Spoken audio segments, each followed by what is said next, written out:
Hello, everyone. I'm on at a different time. I might catch different people this time, but I know there's a couple of people here who still catch me. I've just got out the shower, so excuse my wet hair. I hope you're all keeping well and looking after yourselves, taking care, and making sure that you are being very safe, of course.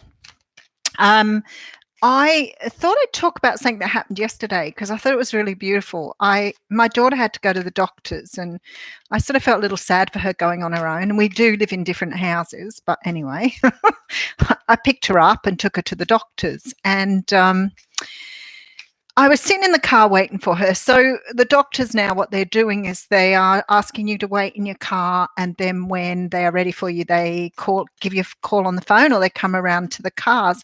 Hey, Sarah, how you going? Hey, Jess, how are you? Hey, Scott, how you going, mate? There's my iPad going off again. Anyway, so I was waiting in the car for my daughter. She'd gone in to see the doctor.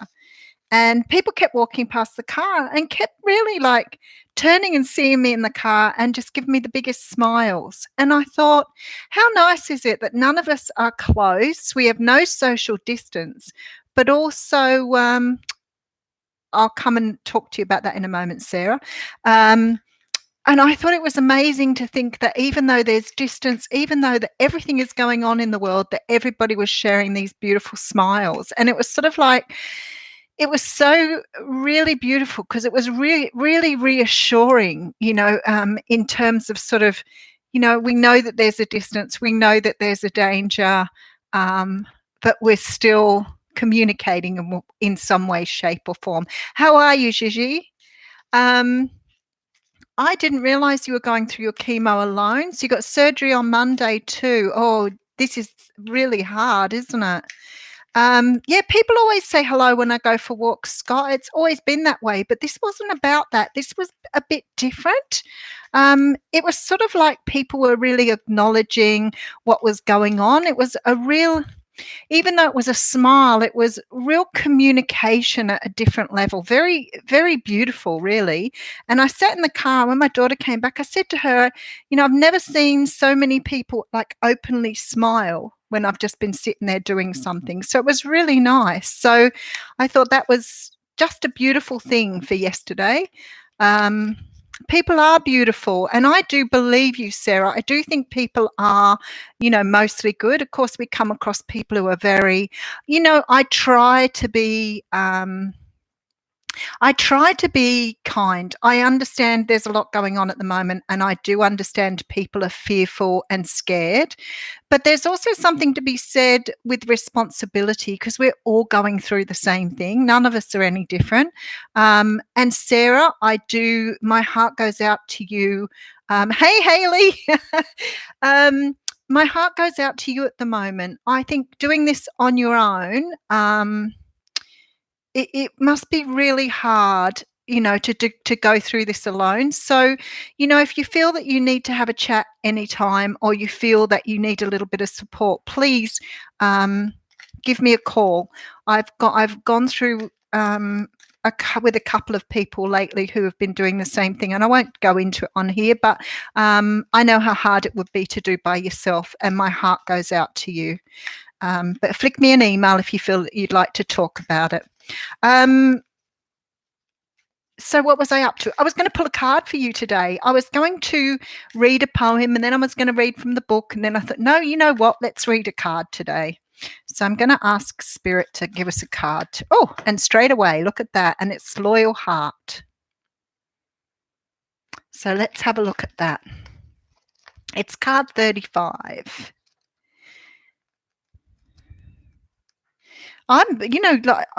Okay, so I'm catching up on a lot of stuff at the moment. I'm really, that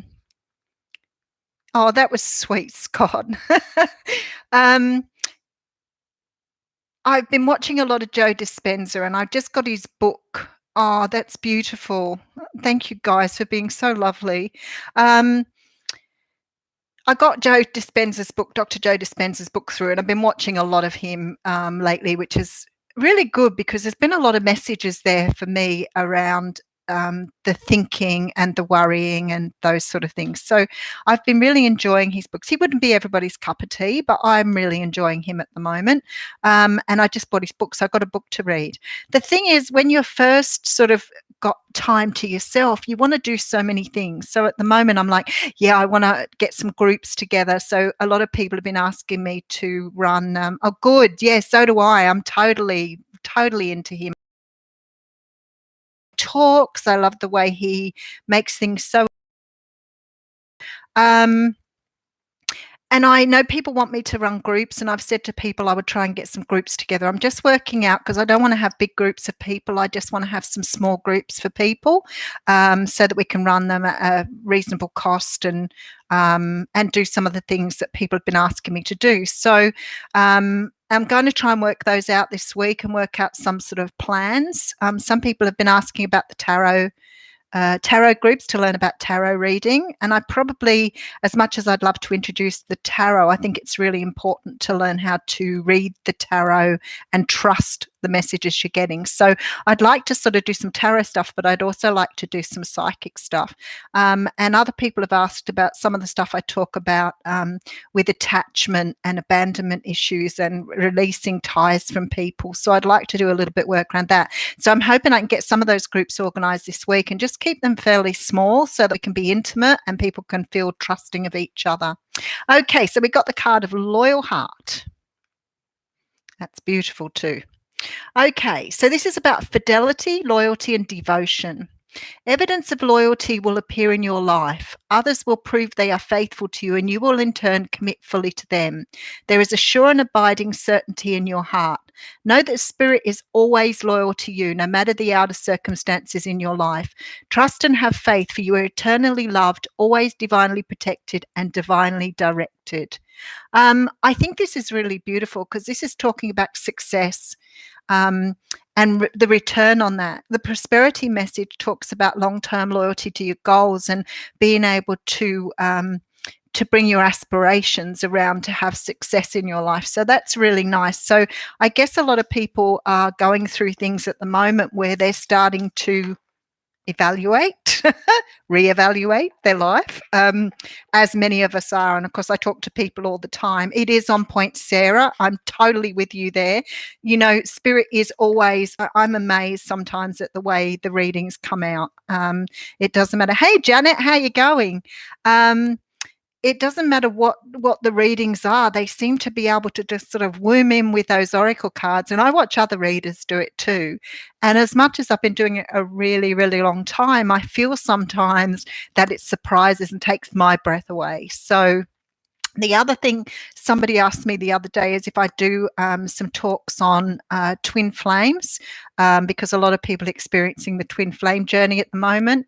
Hey, how you going, gorgeous? So we will do, and you came right in as I said that. You and I are just so in tune with each other.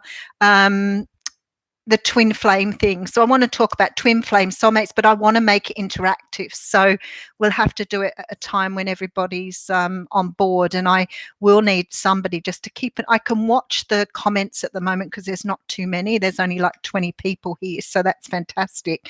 But if it gets too busy, I need someone to weed out any nasty comments or anything along the way, and not to pay any attention to those people, just to out the door. Best to not ever entertain anybody who's being negative or nasty. You just get rid of them.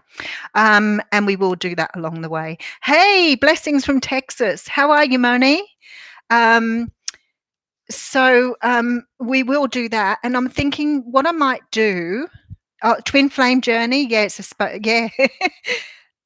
Oh, we were talking about this morning, Sarah, because I've been working with a few people who are honestly, like, it just blows me away how similar the journey is for people. And what I'd like to do is allow you all to talk to each other. So I don't want to overcrowd it, but we'll try and see what we do. If it gets too busy, then I might do it as a workshop or something and just do a group.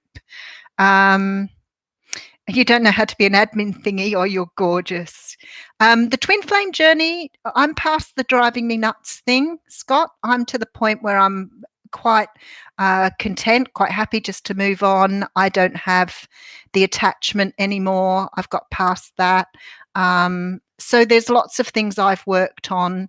Thanks to Mr. Joe Dispenza, I've had such a good turnaround with him understanding that attachment stuff. So yeah, you come to a point of contentment, and you'll get there, Scott. You really will, where you come to a point where it just doesn't rattle you anymore. It's just like, well, that's it, and I feel very content in my life as things are.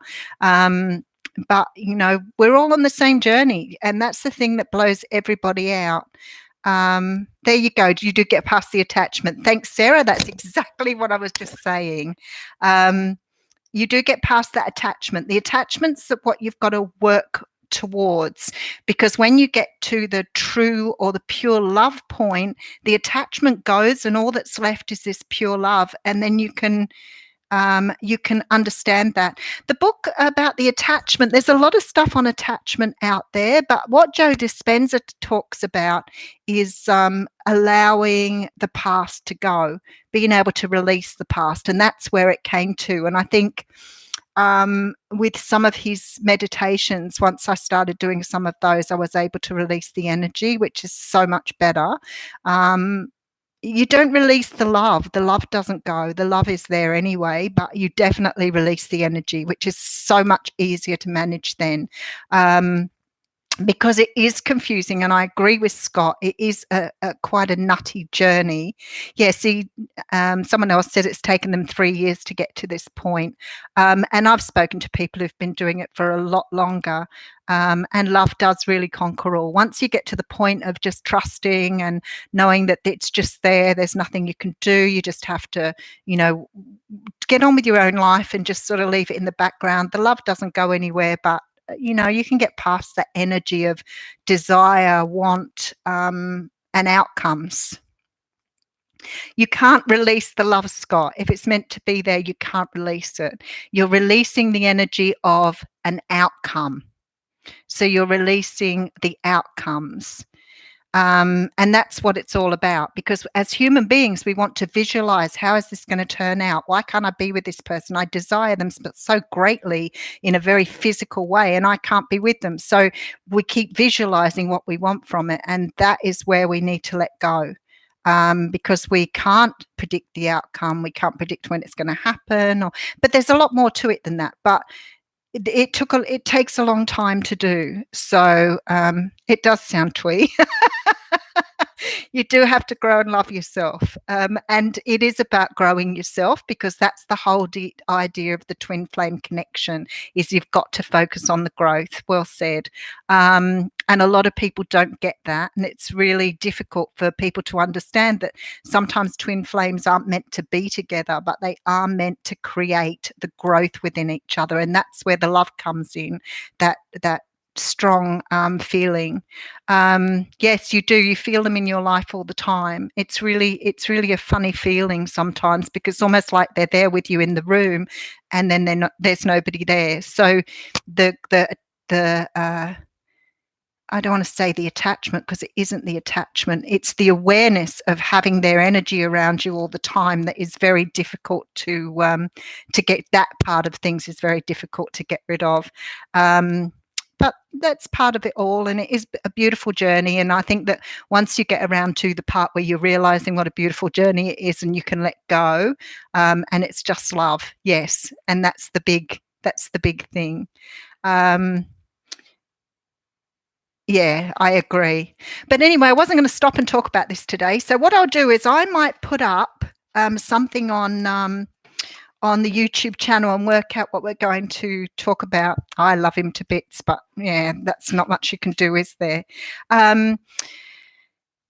Once we work out what days we're going to do whatever we're going to do, I might just put a little bit of a plug up on Facebook, so you can join me on those days. Oh, I know, 15 years. See, that's what I say to people. I've met a couple of people who've been 20 and 30 years. I'm like, that's a long long time to wait for someone, but they both moved on with their lives. They both married other people, and then they came back together very late in their lives. So beautiful stories, people working with the energy. It's not unusual for it to go for a number of years. The other person can often be in a relationship that they're not able to move out of. So you won't complain about 3 years, Scott. No. You're delightful. All right, guys, I'm going and I will catch up with you tomorrow. Have a wonderful day. Take care and much love to you all. Mwah.